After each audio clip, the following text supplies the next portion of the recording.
CM Revanth Reddy గారు చెప్పారు, మేము అధికారంలోకి వస్తే 6 నెలల తర్వాత షుగర్ ఫ్యాక్టరీని ఓపెన్ చేస్తామన్నాడు. దానికి అధికారం వచ్చింది, ఏం చేశారు, ఒక కమిటీ వేసి కాలయాపన చేస్తారు. మాకు కావాల్సింది కమిటీలు, పాత బకాయిలు కట్టుడు కాదన్న. ఫ్యాక్టరీ ఓపెన్ ఎప్పుడు చేస్తారు అది చెప్పండి. గత ప్రభుత్వం 10 సంవత్సరాలు చెరుకు రైతులను మోసం చేసి నాశనం అయిపోయింది.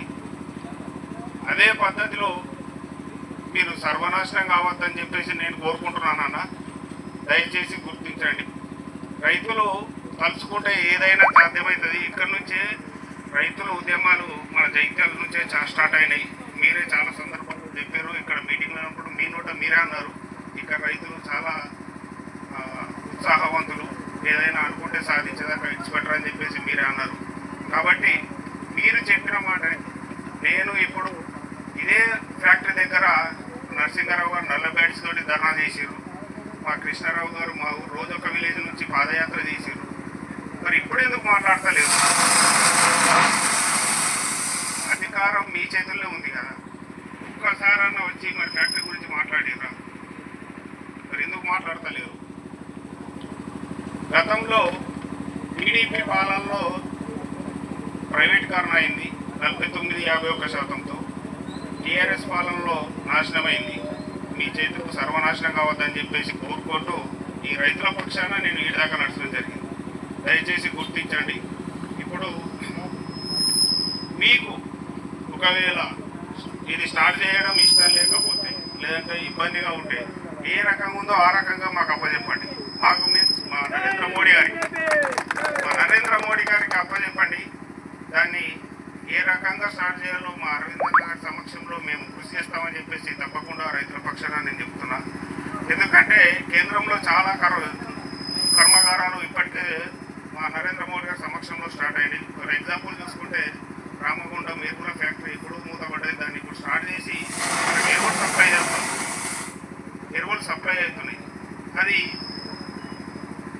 కేంద్రంకి సంబంధించింది కాబట్టి మేము చేయగలిగింది. ఇది రాష్ట్రానికి సంబంధించి మా తోటి కాదు అని లేఖ రాసియండి. అంతేగాని అరవింద్ అన్న సొంత నిధులతో చేస్తాడున్నాడు అంటే ఇప్పుడు నా భూమిని నేను నమ్మకుండా అరవింద్ అన్న వచ్చి కొనుక్కుంటాడు అన్న. మీరే చెప్పండి. మీరు రాసిండ్రి, మాతో అయితలేదని ఒక లెటర్ వేయండి. ఇచ్చిన తర్వాత దానికి సంబంధించిన కృషి చేస్తాం. ఖచ్చితంగా ఓపెన్ చేయడానికి మా మోడీ గారి సమక్షంలో మేము కృషి చేస్తాం. అంతేగాని రైతులతో ఆడుకోవద్దనే ఉద్దేశంతో, ఎందుకంటే ఇప్పుడు స్థానిక ఎలక్షన్లు వస్తున్నాయి. ఇప్పటికీ 2 సార్లు చూసారు, టీఆర్ఎస్ 2 సార్లు చూసారు. మీకు అసెంబ్లీ ఎన్నికల్లో రైతులు ఫ్యాక్టరీ స్టార్ట్ చేస్తామన్నారు. ఎంపీ ఎలక్షన్కు కమిటీ వేసుకున్నారు. అంటే 2 సార్లు వాడుకున్నారు. మీ టైం అయిపోయింది. దీన్ని రేపు ఈ మీటింగ్ తర్వాత రేపు ఇచ్చి స్టార్ట్ చేస్తామని ఏదో ఒక డేట్ ఇచ్చి ఖచ్చితంగా దీంట్లో పని స్టార్ట్ చేస్తే మీకు స్థానిక ఎలక్షన్లో ముఖం ఉంటుంది తప్పితే లేకపోతే ఉండదు. దాన్ని దృష్టిలో పెట్టుకొని ఖచ్చితంగా రైతులను, ఇక్కడికి సంబంధించిన రైతులు దాదాపు భారతదేశంలో 80% మంది రైతు, మనది భారతదేశ ప్రభుత్వం రైతు ఆధారిత ప్రభుత్వం, వ్యవసాయ ఆధారిత ప్రభుత్వం కాబట్టి 80% రైతులే ఉంటారు. దీన్ని రైతులతోటి ముడిపెట్టుకోకండి. ఖచ్చితంగా ఏదో ఒక నిర్ణయం తీసుకొని దీన్ని స్టార్ట్ చేస్తారా, స్టార్ట్ చేయరా?